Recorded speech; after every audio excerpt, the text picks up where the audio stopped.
আসসালামু আলাইকুম সম্মানিত ভিউয়ার্স, আজকে এই ভিডিওর মাধ্যমে আপনার যশোরের কিছু ঐতিহ্যবাহী জায়গা দেখাবো। এটা হলো যশোর কারবালা ময়দান বা কারবালার যে গেট আছে সেই গেট মসজিদ। এটা হলো যশোর পুলিশ সুপারের কার্যালয়। যশোর পুলিশ সুপারের কার্যালয়।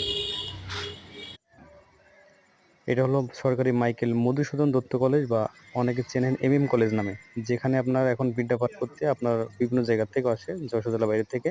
যশোর স্টেডিয়াম এটা, অনেকে আসছেন আমাদের স্টেডিয়ামে, যশোর স্টেডিয়াম। এটা হলো যশোর জাতীয় ঈদগাহ ময়দান। অবশ্যই এখানে কোনো একটা অনুষ্ঠান ছিল, যার কারণে আরকি এটা সাজানো ছিল। যশোর ঈদগাহ ময়দান।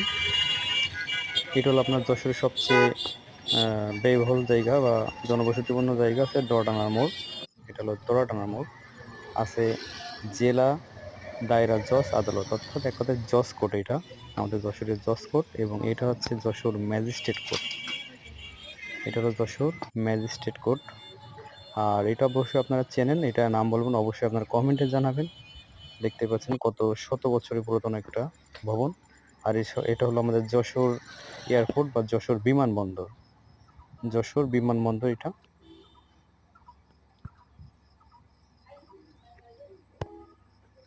এখানে কে কে আইছেন অবশ্যই কমেন্টে জানাবেন।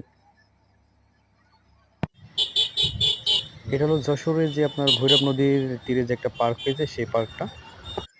এখানে অনেক দর্শনার্থী আসে। এটা হলো Fatima hospital, Jessore Fatima hospital. Police সুপারের বাসভবন, এটা হলো যশোর পুলিশ সুপারের বাসভবন। এখানে আছে ক্যান্টনমেন্ট কলেজ, আমাদের যশোর যে ক্যান্টনমেন্ট কলেজ আছে, এটা হলো সেই যশোর ক্যান্টনমেন্ট কলেজ। সরকারি আপনার মাইকেল মধুসূদন কলেজ, এটা হলো পুরাতন ক্যাম্পাস, এখন এটা অবশ্যই বন্ধ। এটা হলো যশোর পৌর পার্ক। তো সকলকে ধন্যবাদ, পরবর্তীতে আবার দেখা হবে, আল্লাহ হাফেজ।